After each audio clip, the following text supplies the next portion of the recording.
Hi everyone, Happy New Year and welcome to the seventh Surface Ventures webinar. Before we start, can I just get everyone to write where you're joining us from today in the chat box on the right-hand side, just to see everything's working fine.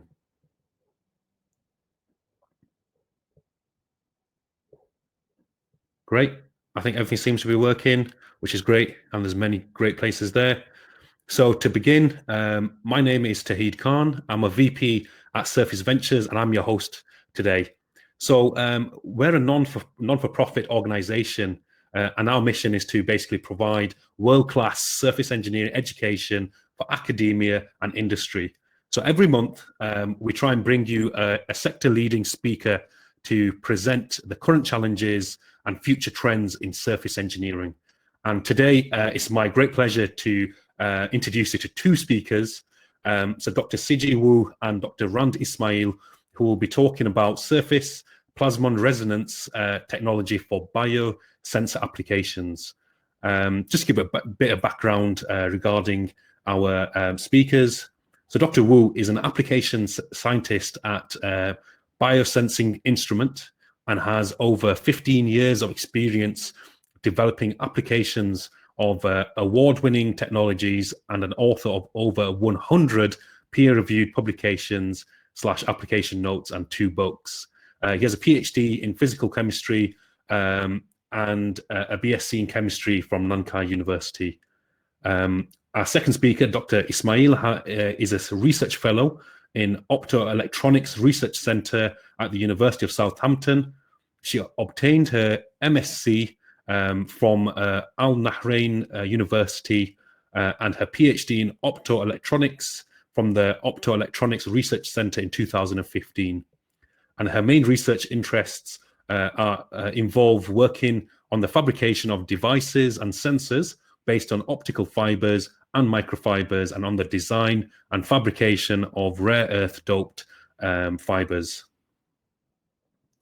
In terms of an agenda, we're going to start with the presentations, and then we're going to switch over for a few minutes to our sponsor, Micromaterials, and then we'll come back to take your questions for the presenters.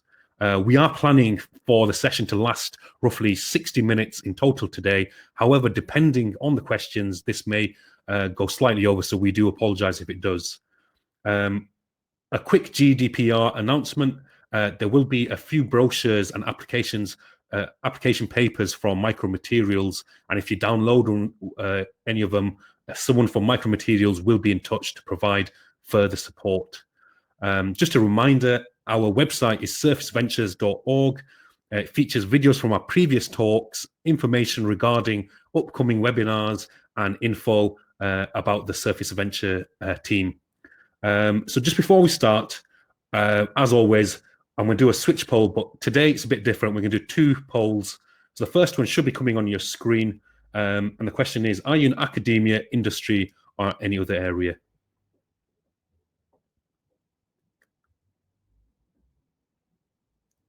Got a strong academic crowd.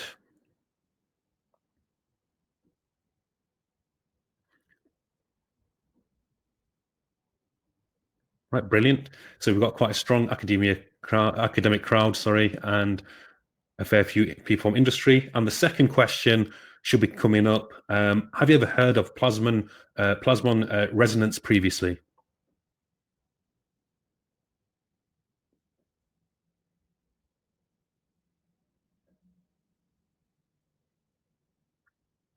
That's a strong answer there. Majority of people have. Brilliant. So, okay, great. Thank you for that. So now what I'd like to do is I'd hand over to the first of our speakers, and over to you, Dr. Wu.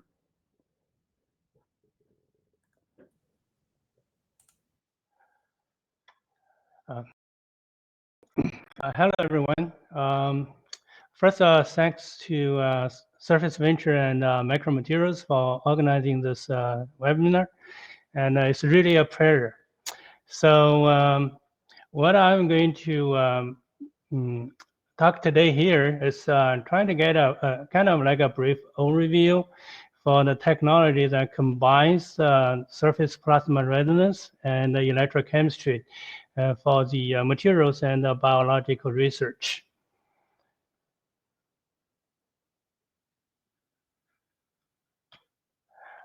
Before we start, let me say just a couple words about a biosensing instrument. So biosensing instrument is actually located in, we say based in Tempe, Arizona, Phoenix. We actually started about like 2005, and since that we have manufactured and a series of different surface plasmon resonance instruments and towards a different specific application. And particularly on the 2017, and we introduced a new platform called the surface plasmon resonance microscopy, which is actually received very well received by the research community and the industrial community as well. And because of that, we actually received quite a number of awards from different institutions, and with our customers actually all over the place. So say that, now let's get to business. So first thing is, I see quite a number of you already know what's the surface plasmon resonance, but to be simply saying is surface plasmon resonance. Surface plasma is those electromagnetic resonators trapped at the interface between a metal and an insulator. So the surface plasma resonance is actually a total reflectance technique. So when you shine the light towards the metal surface and at a glancing angle, so all the light will be reflected from the surface and there will be no absorption, which means the intensity of the reflected light beam will essentially be the same as the intensity of the incident beam. However, for a certain frequency, at a certain glancing angle or incident angle, and the light will start to resonate with the surface plasma as the interface. And then the energy will be absorbed, or the light will be absorbed. So as a result, you will see the intensity of the reflected beam become lower. So you will see a deep, lower band in the reflected light intensity. And this special angle, we call the SPR angle, or the SPR response signal. So this SPR angle is extremely sensitive to the dielectric properties as the metal insulator interface. And for the uniform surface, and you can actually transform this changes in the dielectric property to the amount of materials coming to the surface. So it's very sensitive. So essentially, it can be able to detect like down to 60 photogram per millimeter square. So that's actually one of the reason people define a unit called the SPR response unit, RU. So it is defined as 1 picogram per millimeter square. Because this is SPR is so sensitive to what's happening at the interface, at the chip surface, and it can be used to measure like the amount of materials coming into the surface, and also to measure what's happening, any changes at the interface causing the dielectric properties to change. So anytime you see a change in the material or change in the amount of the material or cause of a shift in the SPR angle. So by measuring the changes of the SPR angle as a function of the of time, or so you can record what's happening, the whole process. For example, if you have a reaction, and you can record the progress of the reaction. So in the binding reaction or the dissociation reaction. So this is actually one of the big areas for this SPR application. So from the instrumental side, so SPR usually have 3 components. So one would be the SPR unit, the detection unit. So usually it has the light source, detector, and also it has the prism that guarantees the configuration for the SPR resonance. And the other part will be the sensor chip. So it's usually a metal surface, usually it's a gold, and functionalized with different sensitive materials on top of it, and which can use to capture or grab the molecules you try to detect, or the materials you want to detect. And the last part will be like a material introduce unit. So it's like a flow cell, something like that, and which sits on top of the chip surface. And then with this cell, you can introduce either gas or liquid samples into it, and then to introduce the reactions happening on the surface, and then detect it by the SPR. So today I'm actually going to be focused on the liquid applications, particularly with electrochemistry combined with electrochemistry. And Dr. Ren actually will be talking a lot more on the applications in the gaseous phase. So SPR has a very wide range of applications, as covers many fields. So I will just show majorly on the life science. So particularly, showing a couple examples, and then we'll just go to electrochemistry will be our focus today. So this SPR can be used actually for both qualitative and quantitative measurements. So as we said, the SPR actually has very strong applications in the biological side. And one of the applications is in, for example, people working with in the pharmaceutical research, and people are very interested in looking at the binding, say, a drug molecule with surface protein, and how this drug molecules will affect the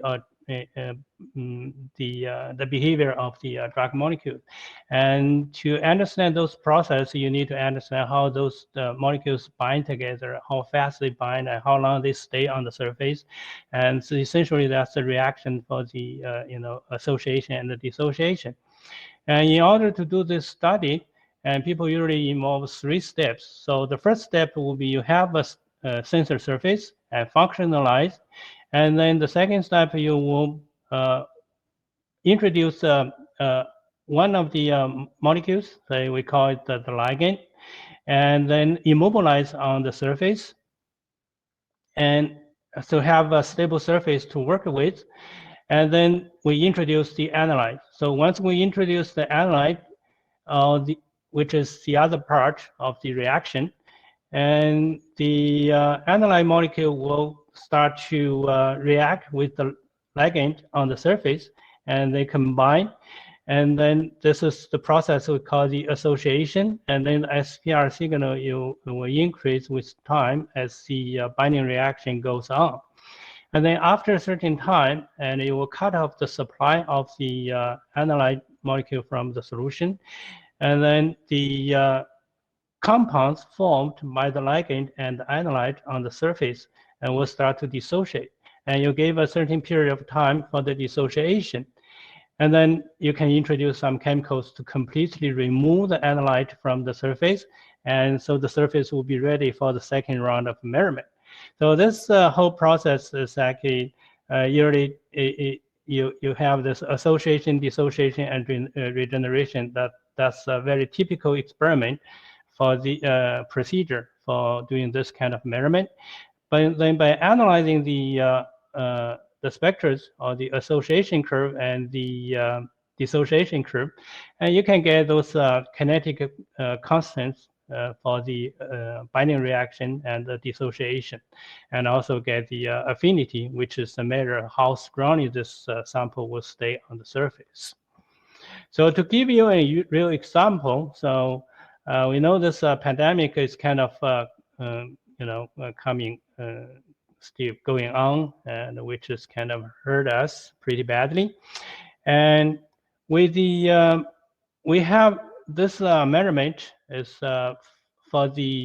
look at all those virus protein called the spike S1 protein interacts with the ACE2, which is an enzyme sitting on existing on the cell surface. So the ACE2 is actually serves as the entry point for the virus protein. So in order for the virus to transmit, and it has to bind to the ACE2 first. So this measurement actually shows how strongly this S1 protein binds to this ACE2 receptors. So to do that, we actually have a functionalized chip, and then we immobilize a certain amount of a variety amount of ACE2 on the surface, and then we introduce the virus protein, the S1 protein, and to measure the binding curves and the dissociation curve. And then by fitting all the data to the kinetic models, what we extracted from the experiment is the association rate constant, how fast they bind, and then the dissociate rate constant, which means how fast this S1 protein, the virus protein, comes off from the surface, from the ACE2. And the affinity, which is a measure how strongly, how easy this S1 protein actually stays combined with the ACE2. And we got the numbers like 1.1 nanomolar, which is actually a very strong affinity. So this kind of explains why this coronavirus is so contagious. Okay, so this is one example I want to show you for biological studies, and then I will just move on to the electrochemistry. So many of you know electrochemistry, I'm pretty sure. So simply said, the electrochemistry is just studies the metal solution interface. So you use the potential set to control the electrochemical potential of the electrode surface, and then you can measure what's happening at the surface, at the interface, by measuring the current flowing to the electrode. By doing this experiment, you can do studies about the charge transfers or electrodepositions and corrosions and all those typical electrochemical related study. So by combining the electrochemistry and SPR, so you can use the electrochemistry to control the process happening at the chip surface, and then use SPR to characterize in real time what is happening and the physical properties of the interface. So this will give you, first of all, give you complementary observations, parameters, and then you also have additional freedom to design new applications. So from the theoretical point of view, the changes of the SPR signal as a function of the electrode potential can be divided into three major parts. So the first one will be the bulk refractive index. So it's essentially related to the electrolyte concentration in the bulk solution. And the second term will be the film thickness, particularly in the double layer region, as a function of the surface electrode potential, and which is controls the reaction happening at the electrode surface. And of course, the last item will be the charge density, which is also a function of the electrode potential. So with all those parameters, you can always design carefully the experiment to manipulate some parameters and hold some parameters in a steady state, and to study the others. Okay, so for the electrochemical cell used in combined with the SPR, so there's can be different version. So the first version will be a simple static version. So you are looking at it just like a miniature of 3 electrode cell, and put it on top of the chip surface, and then with the sensor chip as a working electrode, and then you have the reference and the counter electrode in the electrolyte, and to do the electrochemistry, and then you have the SPR to simply to characterize the process happening at the electrode surface. And a more complicated version of the cell will be able to allow one to flow the electrolyte through the cell in real time during the experiment. So this gives you the capability of changing the concentrations of the electrolyte or switching different materials, looking at the different material or introducing different materials during the reaction. And also because you have a time control due to the flow dynamics, so you can actually do some unique analysis for the intermediates or the process happening in the middle of the reaction. So I will show you one example about that later on.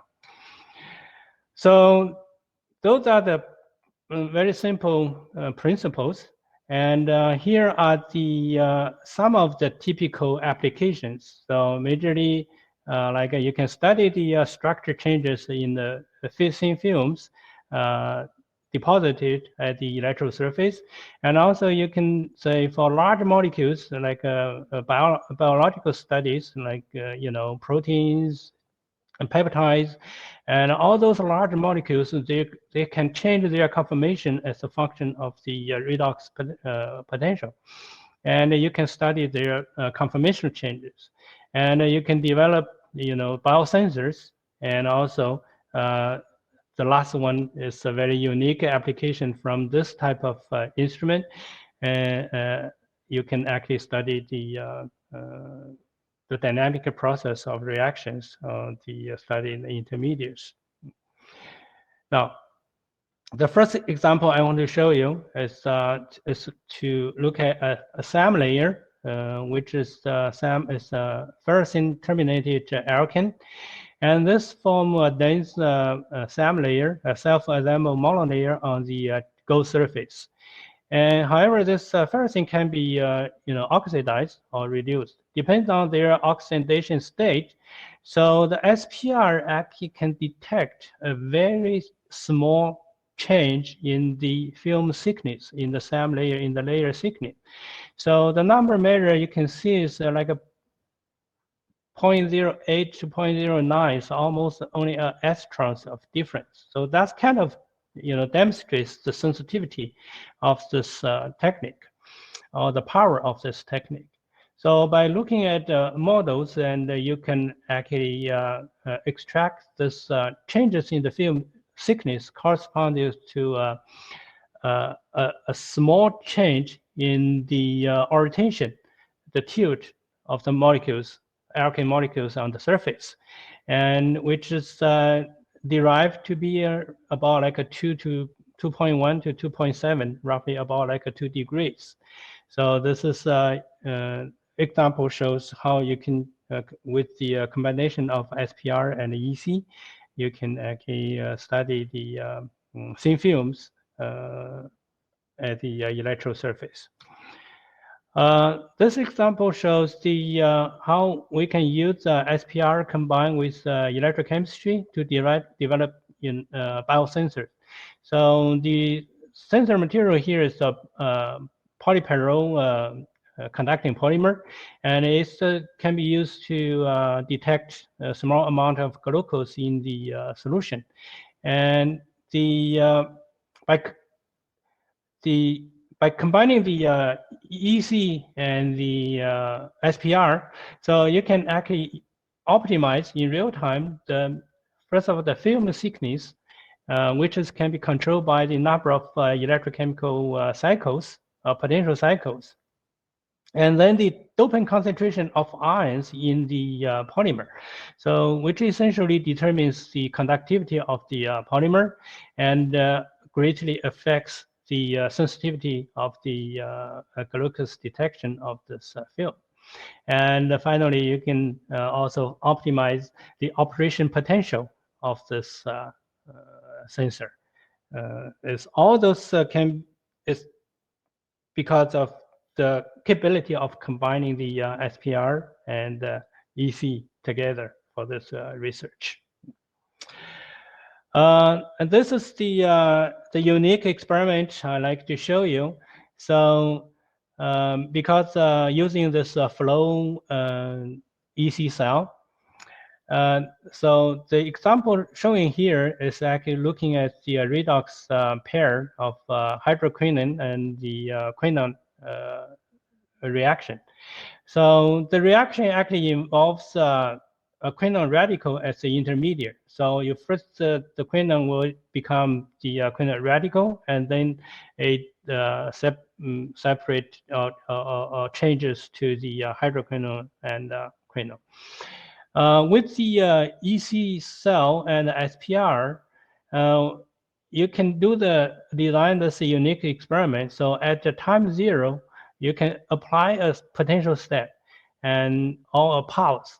So to generate a whole amount of radicals, and then the system will flow goes through the cell, and then you can use the SPR to measure the amount of different materials in the solution at different time, because of the flow dynamics allow you to know precisely the time of the travel of the radicals through the cell.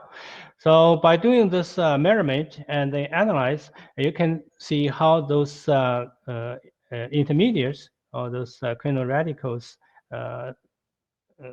behave during the process. So for example, the lifetime of the radicals.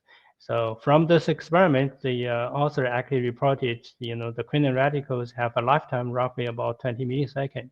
So this is one of the unique experiments and kind of demonstrates the power of combining EC and SPR. So there's not many instruments can readily to study the intermediates. So by showing all those different examples, what I want to say is, EC-SPR can find many other applications. So here is a list of the things people can possibly do with the EC-SPR, including like to structure conformational changes of materials. Of course, I already showed you some examples. And you can look at the dielectric properties, electron transfers, and etc. So with this, I will just conclude my presentation. I hope this is a very brief overview of this technique. And of course, if you are interested, and we can always have more detailed discussions anytime. Okay. So with this, I will now hand over to Dr. Yuan for her to continue the second part of the presentation. Thank you very much.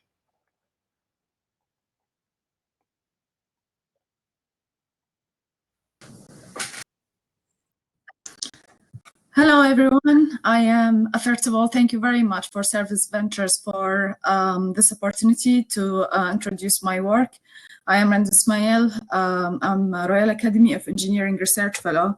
I work for the University of Southampton and at the National Oceanography Center at the same time. I work as a part of two wonderful teams that make the sensors and another great team that deploy and calibrate the sensors for ocean monitoring. So I'm going to give a brief introduction for optical sensors. I'm not going to give any more detail. I think Shiji have introduced the principle of SPR very well. But I just want to highlight for the importance of optical sensors. Here, they're all around us. We start using optical sensors from the moment we open our eyes in the morning, and that when we use the sensor, which is our eyes, to look through the medium, which is air, at the world around us. Nowadays, they are everywhere. They are these small dots in our cars that help us parking when we struggle, or they are in our laptops or iPads. That indicates, a starting point when we want to turn them on. So they are everywhere around us and have endless application for aerospace monitoring, environment monitoring, which I'm excited about the most, and for transport and many other applications.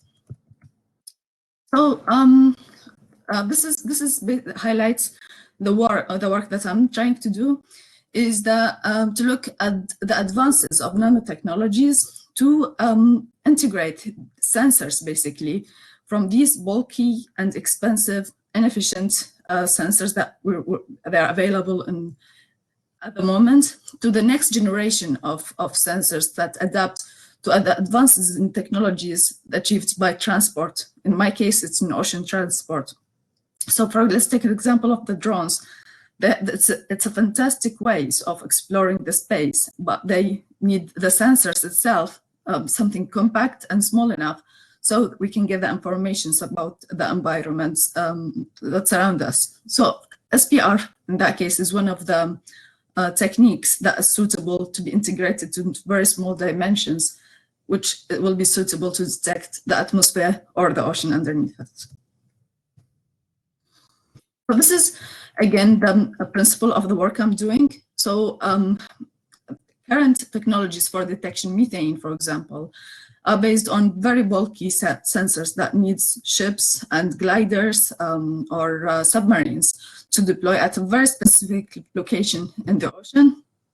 However, with net zero coming and all these transports are to the deep ocean are being upgraded to the next level of efficiency. So they're becoming smaller, more intelligent, and with better maneuvers technologies. So we need sensors that adapt this transportation. So in this picture here that I'm showing at the bottom, this is actually the EcoSub vehicle that can go to up to 10 kilometers of depth in the ocean. And I have my sensors to be integrated in the cone shape of these EcoSubs. So this is just an idea about what the nanotechnology can do to revolutionize the area, the sector of environmental detection. So why optical sensors? The simple solution, there's no electrons passing through these sensors, so we will avoid lots of disadvantages that will be given by electrons. They are very sensitive. They have high immunity to electromagnetic radiation. Because they're mainly based on silica, they have high melting temperatures, so they're sensitive for harsh environmental detection, fantastic capabilities for multiplexing, and of course they have wide dynamic range because you are able to look at the whole spectra of light, starting from the UV to terahertz or even further. So, and of course the speed is unbeatable, because in that case you detect things with the speed of light.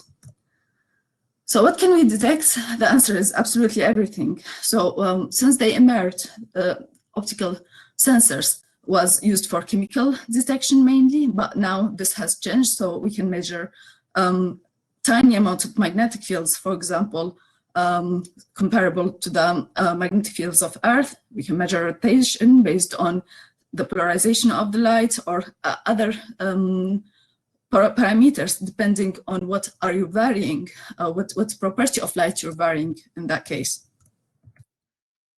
So again, I'm not going to talk about this into details, but the thing is, when light go through different mediums, you will change the speed of light penetrating through this medium.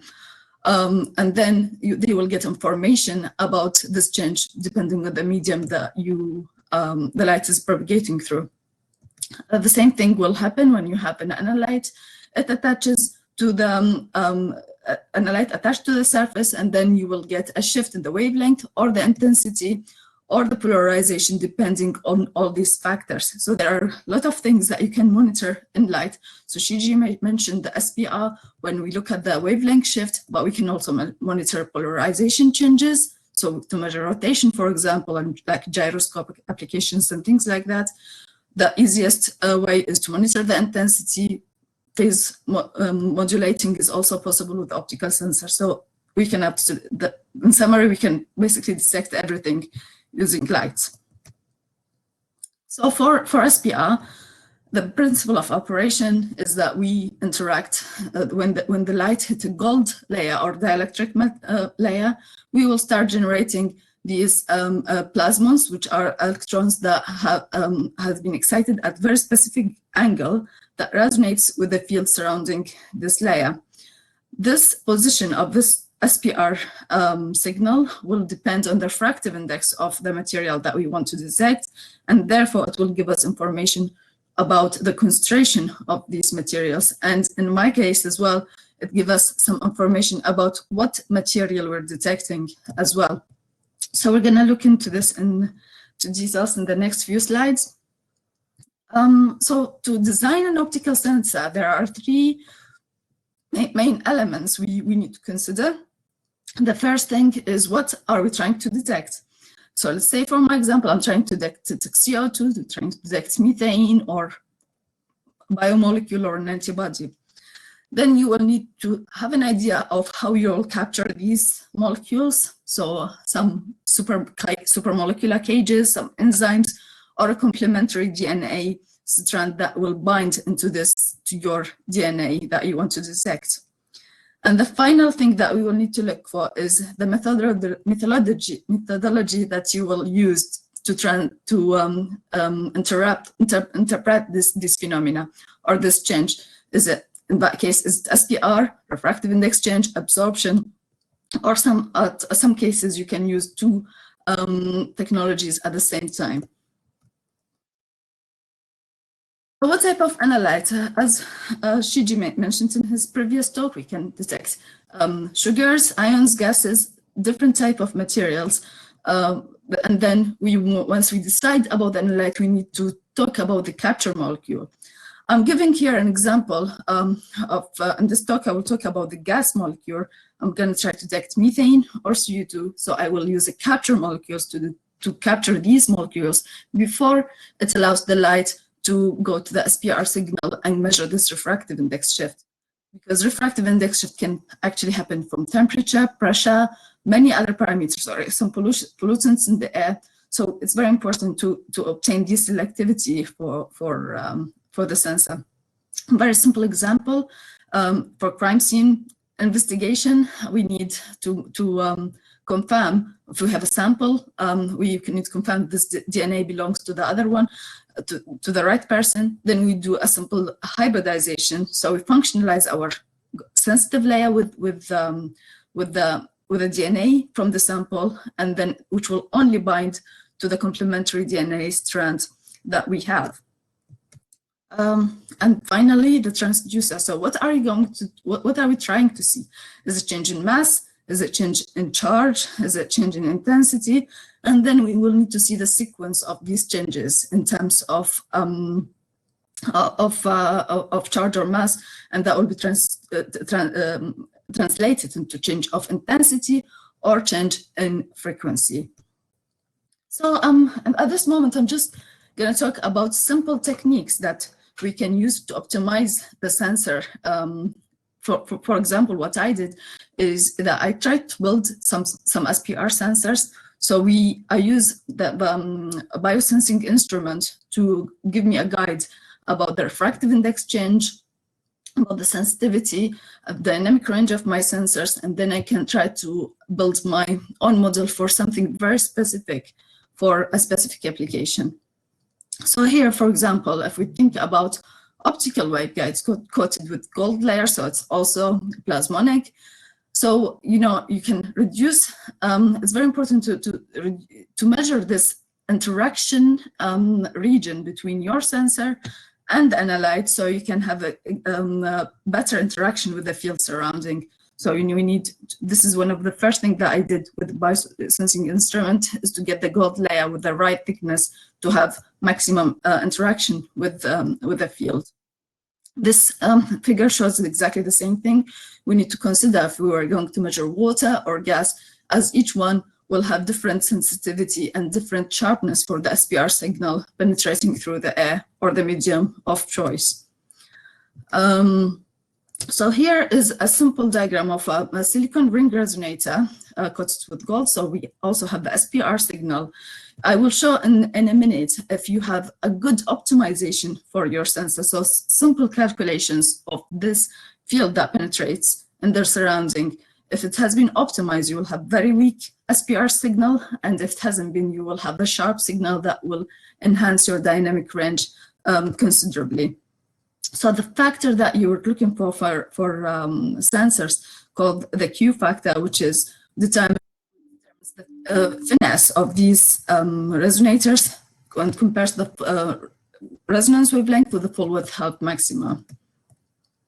So why SPR is particularly attractive? It's because it allows high surface volume. So you have a nice planar surface that will allow you to put your biomolecule, your pollute, your water, your whatever element you're trying to detect directly on considerably large area and will provide you data with a fast response and recovery rate. And of course, it can be, as Gigi mentioned, it can be functionalized for special target molecules or special target gases. So if you're to design your sensor, the first thing that it needs to be done is to look at the optical absorption of material. So to functionalize the SPR chip or the sensitive layer, for example, the first thing to look at is the optical absorption. If you're going to functionalize it with something outside the allowed window of the optical spectrum, or it will which have high absorption, there's nothing will work. So the first thing is you need to optimize your analyte with the optical window of the sensor. And then we'll start with thinking about materials to integrate the whole process. I'm going to skip these few slides. As Ashiji mentioned, a lot of information about this sensitivity of the SPR signal. So here is just a simple example of how the Q factor of the resonance can be affected or reduced if it hasn't been optimized properly. So the yellow line shown here is for an SPR signal with very limited optimization. You can see the broader the signal, you lose a lot of dynamic range and you lose your sensitivity as well as your full width half maxima gets broader. The figures below show here how its effect on the real measurements of the gas when you turn it on and off. You see the response of the sensor is much weaker when the sensor has been optimized, when the gold layer has been optimized, and when no optimization was taken into consideration. So these are the parameters that we will need, that I got from for the biosensing machine. The sensitivity, how sensitive my sensor needs to be in order to detect a specific concentration. So this will take us to the next thing, which is the detection limit, which is related to the noise level of the sensor. So I was trying to work with the biosensing, learn from the biosensing instrument, so I can have a sensor that will give me similar response for specific molecule, but in much compact form. So the dynamic range, as I talked about, I need to have high Q factor in order to have and tailor the dynamic range of my sensor. So now I'm going to talk about my sensor into details. So my project is about detection pipeline leaks in the deep ocean, and also looking at the effect of methane hydrates in the ocean. So there's a cycle that is going on that is not really understood quite well yet. So as our ocean is heating up as an effect of the global warming, we have lots of these methane hydrates at the deep ocean, which is starting to destabilize. And when this happens, some methane will escape from these hydrates, and if it goes to the atmosphere, then it will take space in our atmosphere, and that will accelerate the global warming even more. So this it's very important, two topics: to monitor these pipeline leaks because of the catastrophic impact they have on the environment and the marine biota, but also monitoring the methane hydrates and to start study how the effects of methane into the global warming and in general. So this is the sensor I designed. It's based on SPR sensor, so I learned a lot from the biosensing instrument to get a small sensor made particularly for methane, and the next step is with 6 in CO2 now. It's made of simple optical component, an LED, not a laser, because we need something very compact, very small, a polarizer. So we shape the light beam so it can look like a laser as much as we can. And then it will interact, the light will interact with the gold layer and then reflect back to the same surface of the detection, so we can have good balanced electronics for the LED and the photodiode array. And again, it's the same thing. So the movement of these arrays, the change of the position of the light on the photodiode array will give us an indication about how much refractive index is happening related to the concentrations of specific molecule. So we integrated our 2 of these sensors in the head of the EcoSub, the vehicle that I showed in the beginning. The reason we put 2 is that we still need to subtract the effect of pressure and temperature from the other. So one of the sensors coated with a layer sensitive to methane, which made of polymer and a supermolecular elements called tryptophanes that they have high affinity to methane specifically, while the other layer is only coated with a polymer without this capture molecules for methane. And the signal we record is actually the difference between these 2, the reading of these 2 sensors. And that's the sensor in its final form inside the EcoSub. So it have huge dynamic range, starting from 10 to -6, 10 to the -4.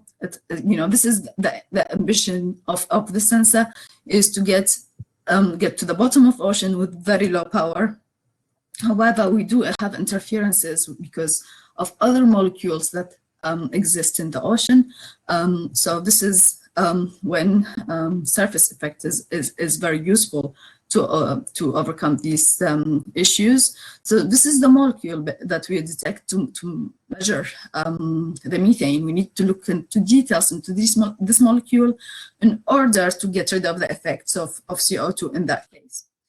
So these tryptophanes are actually a cage-like molecule, so there's no bonding, nothing special about it. It's basically have this gap inside it that allows methane that have specific molecule side to be trapped basically like a cage inside these molecules. And then as the vehicle moves in the ocean, then it will be released and another molecule will be there. And that's how we can calculate the concentration of methane depending on how much of these methane molecules will bind into the tryptophane. So this is some of the early results that we got. We had high interferences to CO2, unfortunately, which is almost as good as the methane, which is very bad for bad selectivity. However, this selectivity, the poor selectivity is given by the host polymer that we used against this PDMS, against the tryptophanes. So we needed to look at different cage structures, which is compatible with Teflon. Teflon have much better chemical properties and adhesion properties to the sensor. So we had to modify the tryptophane to something called OBU6 in order to capture, to make it compatible with Teflon AF instead of PDMS. By doing so, interferences effects have been enhanced, so we can measure 70% of our signal related to methane, and we still have 30% sensitivity to CO2, unfortunately. So to overcome this, it's important to have very low selectivity, high selectivity. So we did enhance it as shown here. So we have 30% on the sensitivity for CO2. In order to move to the next step, it was important that we design the sensor so the light will penetrate into a specific depth into the sensitive layer. So it will not go any further, it will not be allowed to go any further. And that's how we allow the light to interact only with these methane, with these tryptophan or capture molecules. So this is what I'm going to investigate through my fellowship.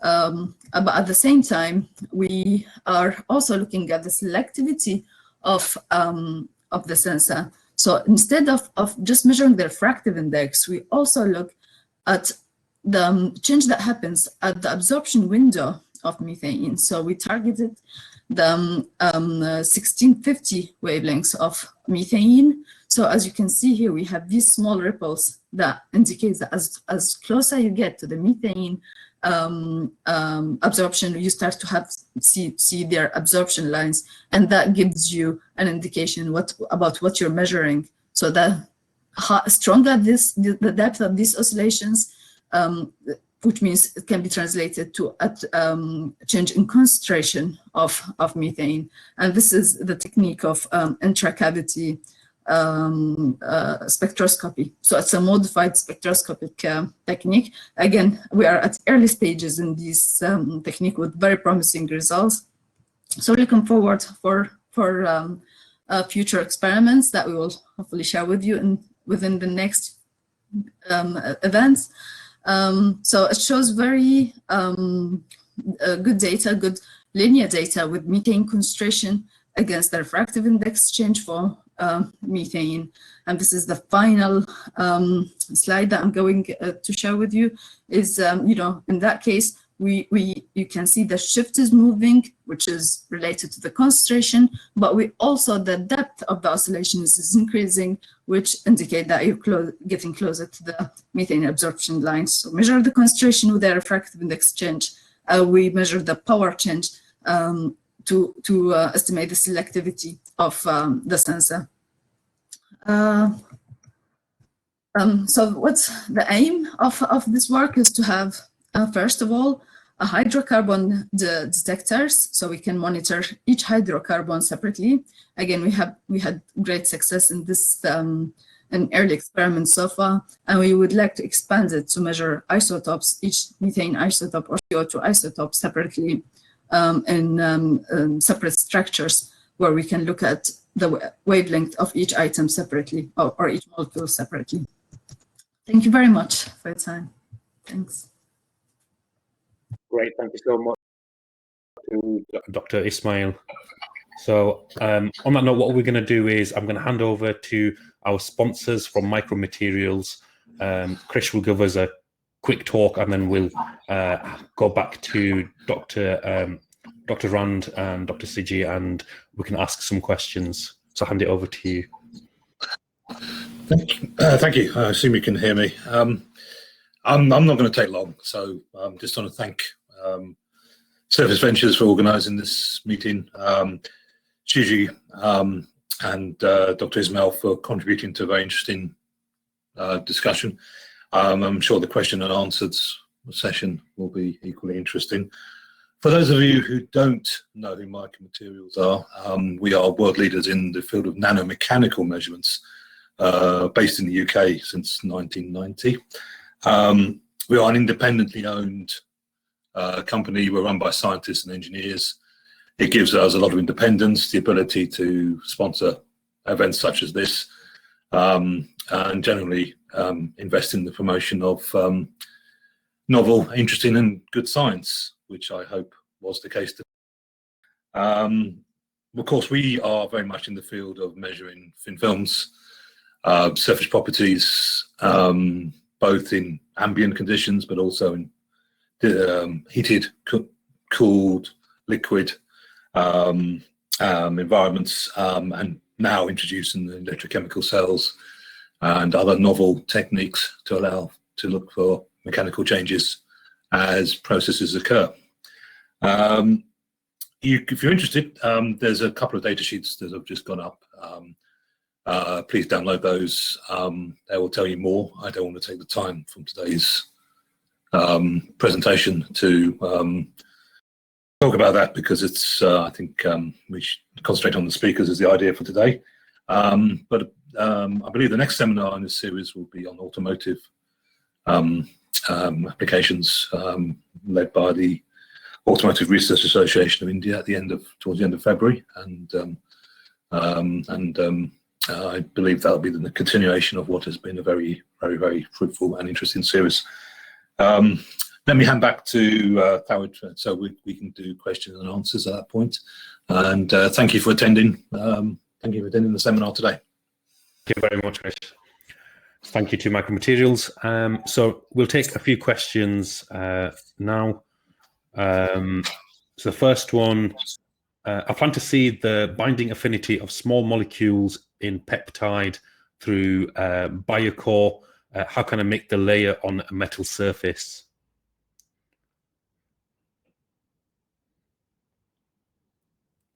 I get this is actually a very good question. This is actually a common measurement for in the biological field. So small molecules and peptide, and usually you can immobilize those peptides, those large molecules onto the chip surface.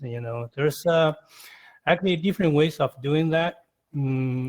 So your peptide theory, is usually they have those amino groups. One of the common method, probably the way to do this is to by using covalent binding through the amino group using one of the functional chips, like the dextrin functionalized chip. So there is some standard procedure for that.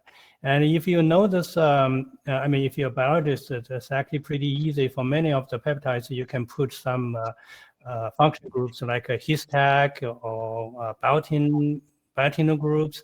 And if you do that, there's some other chips you can use. So like go through binding with the strep-avidin on nickel NTA. Those kind of standard procedures for you to immobilize those peptides onto the chip surface.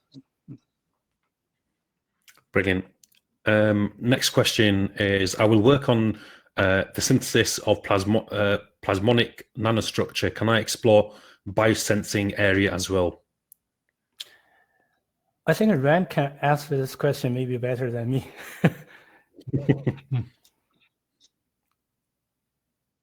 Definitely, nanostructures is the next big thing for biosensing in my understanding. So it's based, nanostructures are, it's integrate these bulky machines that we have in research labs into something on chip. And this is where research is going forward in almost every area. So you look at these technologies like frequency comms or cavity spectroscopy. At the moment, they are big machines that needs a lab to get the information you need.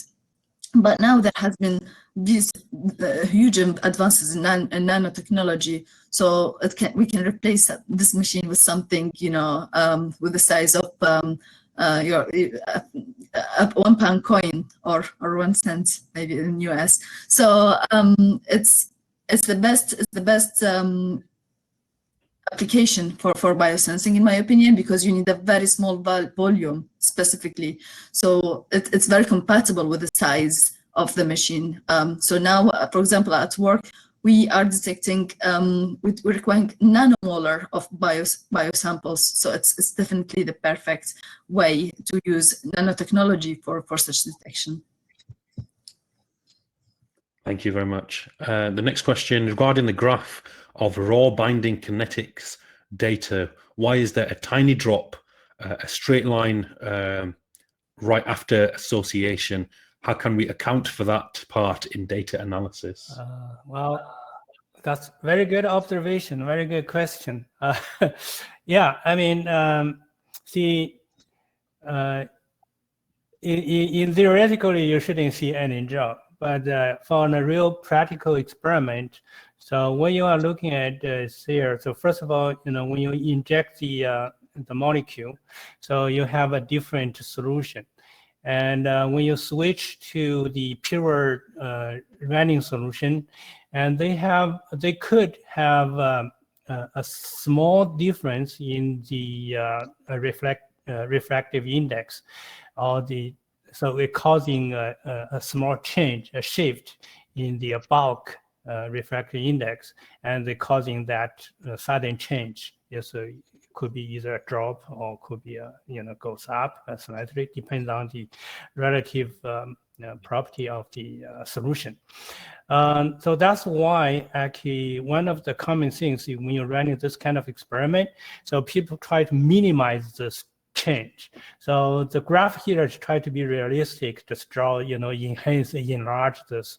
So usually what people do is to try to match the solution with the molecules and without the molecules, to try to match them to minimize the sudden change. So, and also from the data processing point of view, so you can actually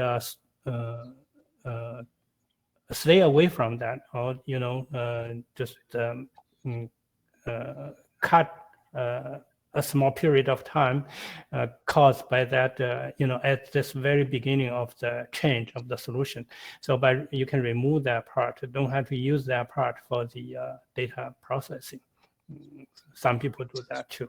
But from the experiment point of view, it would be the best solution is to try to minimize physically, by matching the refractive index of the solution you use. Brilliant. The next question is EC-SPR related question for metal application. What would be the resolution to detect the change in the potential or charge that we detect? Charge, can we detect the change in the ionic state of the same element? Meaning, is a species detection possible?